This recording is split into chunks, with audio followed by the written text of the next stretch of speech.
अस्सलामुअलैकुम, digital magazine के साथ मैं हूं मरियम खलील और मैं इस वक्त मौजूद हूं G11 में अरशद शरीफ के घर के बाहर मौजूद हूं और यहां पे बहुत ज़्यादा लोग आए हुए हैं। आप देख रहे हैं पुलिस एहलकार भी मौजूद है और आज सुबह ही इनकी डेड बॉडी हस्पताल से यहां मुंतकिल कर दी गई है और आज 2 बजे के करीब इनका जनाज़ा पढ़ाया जाएगा इनकी वालदा के ख्वाहिश के मुताबिक।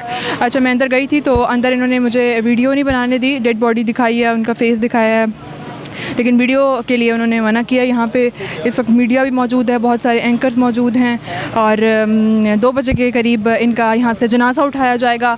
जी, मुख्तलिफ़ किस्म के लोग आ रहे हैं, मुख्तलिफ़ किस्म की ख़वातीन आ रही हैं जो इस वक्त यहाँ पे आप देख सकते हैं कितना रश है। मुख्तलिफ़ किस्म की पर्सनैलिटीज़, जर्नलिस्ट आ रहे हैं बहुत सारे।